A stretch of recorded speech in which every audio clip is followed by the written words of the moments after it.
Today, on Brief History, we look at one of the most well-known, respected, feared, and loathed English monarchs remembered in history. Embattled and contested throughout his entire kingship and dukedom, this man would adapt, overcome, conquer, and slaughter to reserve a space in history that few could parallel. Join me as I take a brief look at William I of England, or as you may know him, the Conqueror.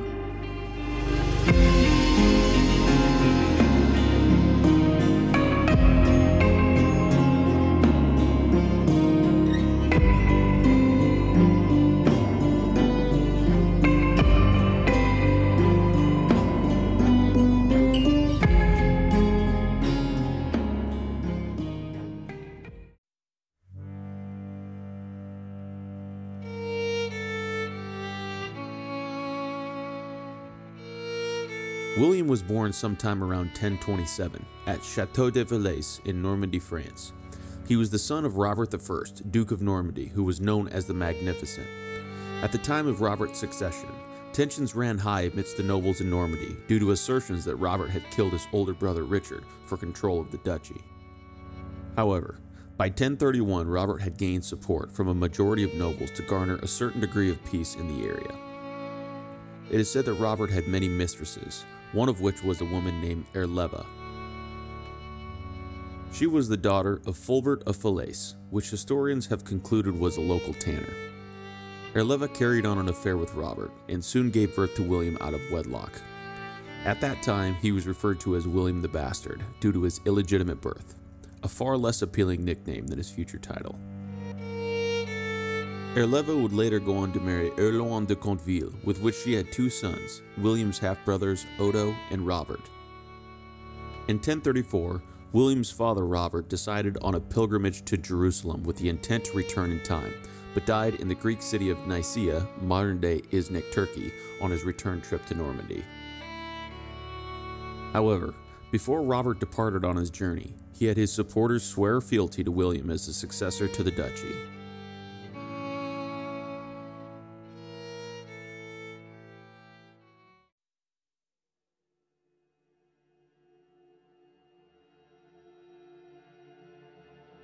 With Robert's untimely death, William was forced into a nefarious situation as he was only approximately 8 years old when he became the Duke of Normandy. This made him a target for power grabs, with nobles wanting control of the young Duke and the duchy. He did, however, have strong allies. His great-uncle Robert was the Archbishop of Rouen and a staunch ally, along with King Henry I of France, who, although was a fervent ally of William's in his youth, will go on to oppose him once William's power becomes apparent. Unfortunately, his great-uncle died in 1037, and with him died one of William's main supporters. Quickly, the battle for control of the young Duke ensued. Over the course of time, William had multiple regents and guardians, many of which died mysteriously or were outright killed due to their position. One of which was allegedly killed in William's bedchamber as William slept through the night. Although the barons fought for control, they still acknowledged William as the heir to the dukedom, and he continued to have support from King Henry I of France. However, anti-William sentiment began to arise, and in 1046, a rebellion was formed, led by William's cousin and childhood friend, Guy of Burgundy. William initially escaped and sought refuge with King Henry I, but returned to Normandy in 1047 to defeat the rebellion with the assistance of Henry. Guy and the rebels were defeated at the Battle of Val-es-Dunes near Caen, after which he retreated to his castle at Brion, which was besieged by William. Guy was eventually exiled in 1050, and William and King Henry would then turn their attention to Geoffrey Martel, the Count of Anjou, as Geoffrey had attempted to seize control of the County of Maine after the death of Hugh IV of Maine. Instead, in a twist of power, William would be the one to seize the majority of control over the County of Maine after he and Henry were able to drive Geoffrey out of the county. Unfortunately, many thought this gave William exceedingly too much power, including many of William's nobles. It was at this time that many of his nobles turned on him within his duchy. This was also the time that King Henry became weary of William's power and decided to partner with his previous adversary, Geoffrey of Anjou, to contest William's growing power. They, along with the Norman rebels, led a double invasion of Normandy in an attempt to rein in William's ever-growing power. The invasions were beaten back by William and his supporters after they defeated one of the invasion forces at the Battle of Mortimer in 1054, further cementing William's growing power in the region. Although Henry and Geoffrey continued to contest William's power for the next 6 years through a series of separate invasions and sieges, their deaths, both in 1060, reinforced the shift in the balance of power to William, who was now a battle-hardened warrior and power-hungry duke.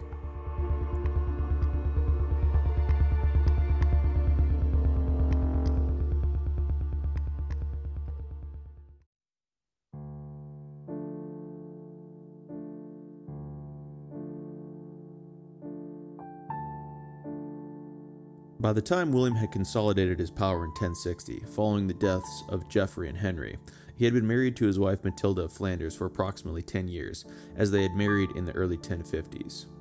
Matilda was the daughter of Baldwin V, the incredibly powerful Count of Flanders. This alliance would become crucial as Baldwin would become the co-regent to the 7-year-old heir to Henry's throne, Philip I. After securing his western border with Brittany via an invasion and gaining remaining control of the county of Maine via his son Robert's marriage to Margaret of Maine, he turned his attention across the channel to the English throne with the understanding that the young king would not continue Henry's campaign against him due to Baldwin's influence. The English king at the time was Edward the Confessor, who was childless and in old age. William was familiar with Edward due to the fact that his father Robert supported Edward during his exile when Viking claimants held the throne in England. Edward spent much of his exile in Normandy, and it was alleged that Edward designated William to be the successor to the English throne. This is plausible due to the fact that William was the grandson of Edward's maternal uncle, Richard II of Normandy. However, upon Edward's ascension to the throne and subsequent death, things would not pan out as William had expected. One of the most powerful barons in England at the time was Godwin, Earl of Wessex, who gained his power under Danish King Canute the Great. Godwin became a supporter of Edward the Confessor's claim to the throne, culminating in Edward marrying Godwin's daughter, Edith, in 1043. However, the relationship between Edward and Godwin turned in 1051, and Godwin was exiled by Edward. This was mainly orchestrated by the conniving Robert of Jumièges, the Archbishop of Canterbury. It was at this time that Edward allegedly offered the throne to William. Godwin gained support and forcefully returned from exile in 1052, reaching an agreement with King Edward to have his lands and titles reinstated. However, Robert of Jumièges fled the country and took one of Godwin's sons and nephews as hostages to hand over to William, who he sought refuge with. Godwin died in 1053, and his son Harold succeeded him as the Earl of Wessex. Godwin also had other sons that gained earldoms between 1053 and 1057, including his son Tostig, who became the Earl of Northumbria in 1055, and would play a crucial role in William's ascension to the English throne. Harold's power in England continued to grow, with Harold's victory over Welsh raiders in the west of the country. Harold decided to make a diplomatic trip to Normandy to try and secure his prisoner brother and cousin from William, but the trip soon turned into a disaster. He was blown off course by unfavorable winds and was shipwrecked off the coast of Normandy. William's nobles captured Harold, and he was brought before William. William kept him as a quasi-royal guest and quasi-prisoner. It is believed that Harold was not aware of Edward's offer to William to be the heir at the time of his trip. It is said that Harold went with William on his campaign in Brittany, and that William made Harold swear to honor his bid to become the King of England over holy relics in order for Harold to be granted passage back to England. Harold did so, but under duress, and had no intention of keeping his oath. When the ailing King Edward was on his deathbed, he nominated Harold to be his successor to the throne in January 1066. At that time, the English throne was not inherited, but instead the king was elected by a group of noblemen known as the Witan. Upon his nomination as heir and subsequent election, Harold was crowned king in Westminster Abbey a short time later. William was furious when word of Harold's coronation reached him. In William's mind, there was no doubt. This was a usurpation, and William would begin preparations to take the throne from Harold by force. However, Harold was a battle-hardened warrior and a powerful leader who knew all too well that William would be crossing the channel to contest his kingship. He knew he had the upper hand, as William would have to land his men before a battle could take place. With that in mind, he started preparations to gain support to defend his position and set the stage for a battle whose reverberations would be felt for hundreds of years.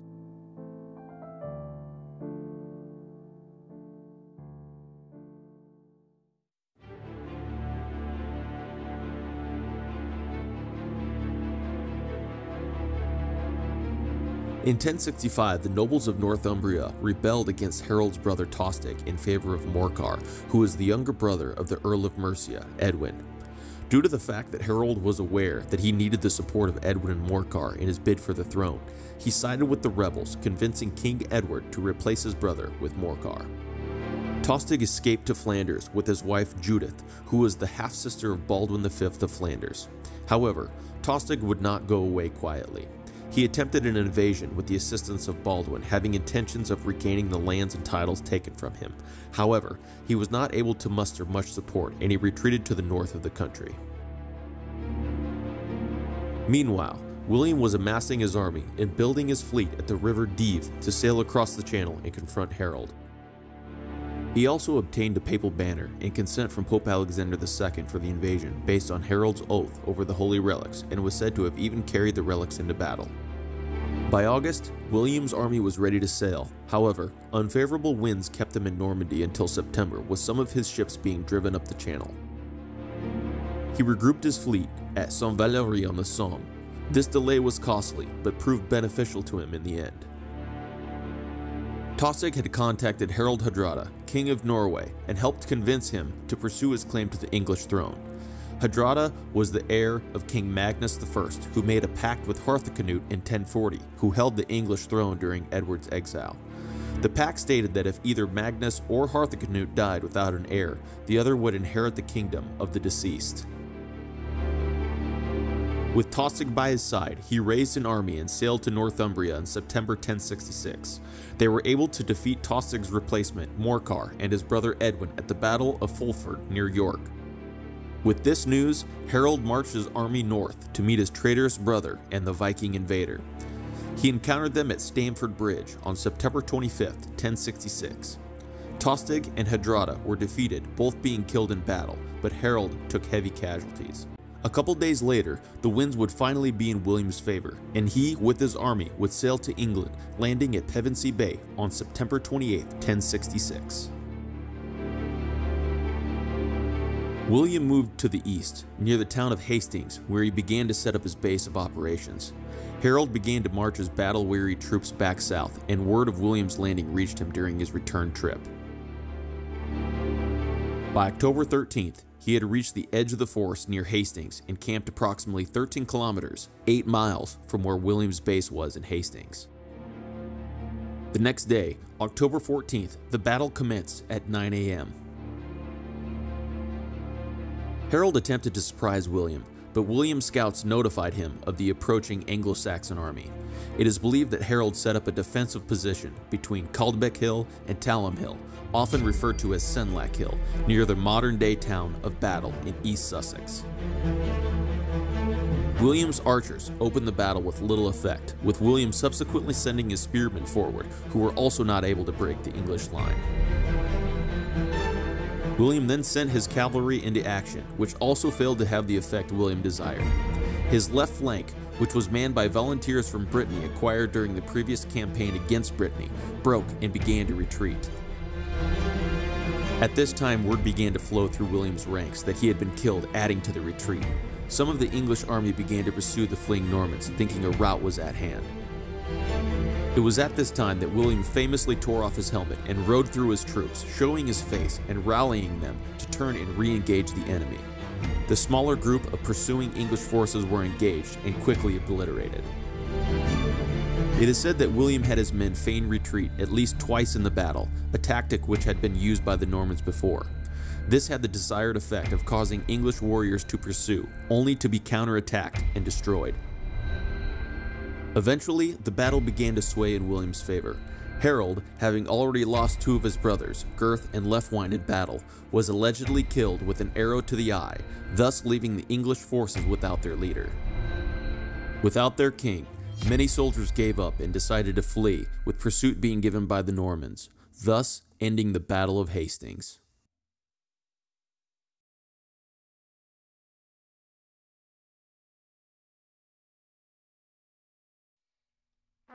After the battle concluded, the victorious William showed a small glimpse of the savagery he would impose on the English throughout his kingship. It was said that Harold's mother offered her son's weight in gold for the return of the body, but William refused. Instead, Harold's body was mutilated, with his head and one leg cut off, along with the majority of the other. It is widely accepted that he was buried in Bosham Church, near the coast, with which he had strong ties to. Much of the remaining English battlefield dead were stripped naked and left on the battlefield. It was expected that the English aristocracy would capitulate to William after his defeat of Harold at Hastings. Instead, the Witan attempted to elect Edgar Atheling, the teenage boy and grandson of English King Edmund Ironside, who was the king deposed by the Viking claimants prior to Edward the Confessor's kingship. Edgar was nominated, but never crowned. William slowly made his way to London, capturing the royal treasury at Winchester along the way. He arrived at London in December, at which point Edgar Atheling and the Witans submitted to William. He was crowned at Westminster Abbey on Christmas Day, 1066.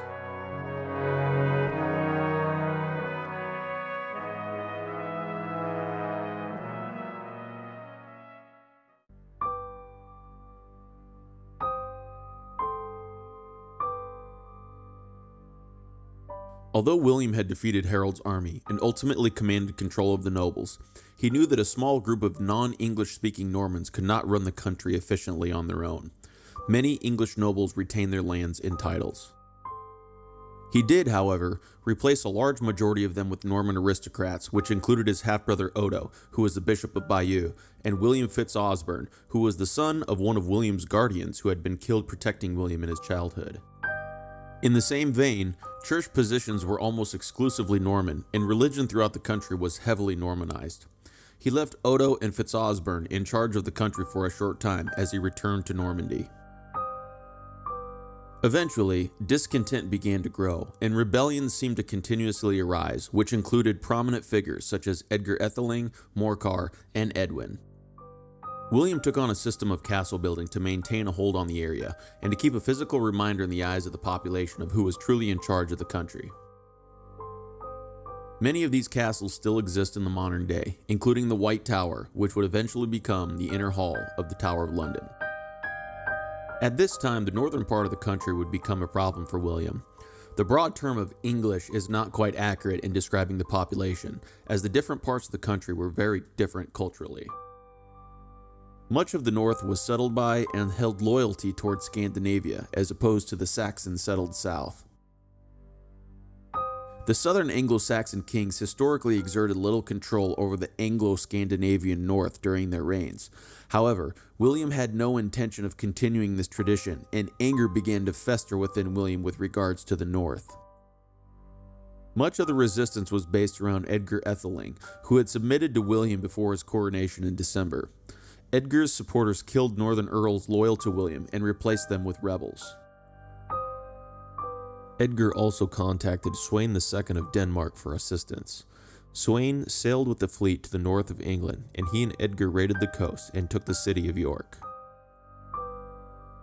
At that point, William decided to personally intervene, and his rage toward the area would lead to one of the cruelest occurrences attributed to William during his reign in England.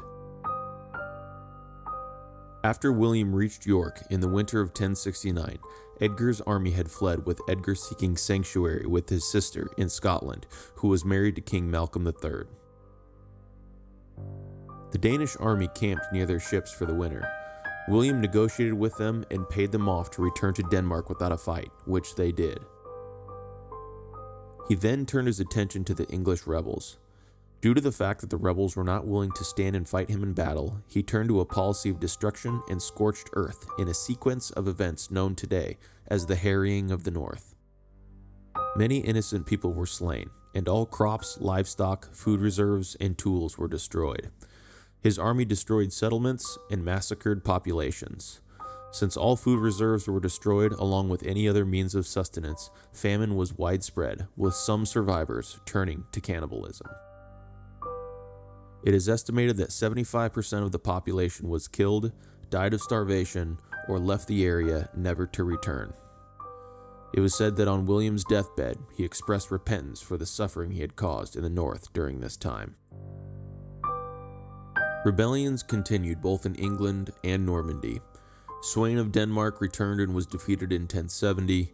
Edwin and Morcar were defeated, with Edwin being killed and Morcar imprisoned. Malcolm III of Scotland invaded the north of the country and was defeated and forced to remove Edgar Atheling from his court in 1072. Deaths on the continent led him to lose allies in Flanders and France, and revolts arose in Maine, Anjou, and Brittany.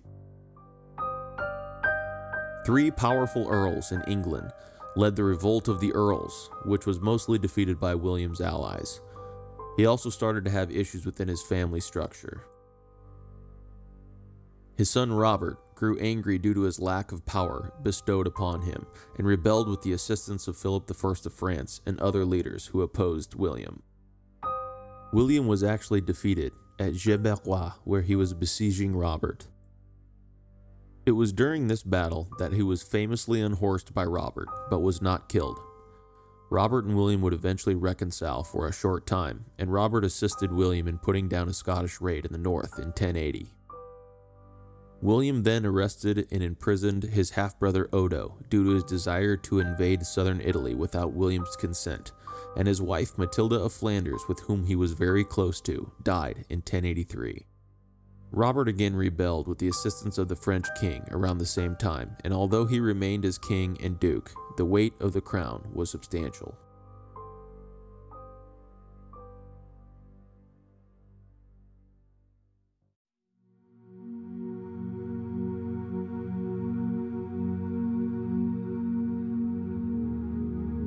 Around the end of 1086, William returned to Normandy.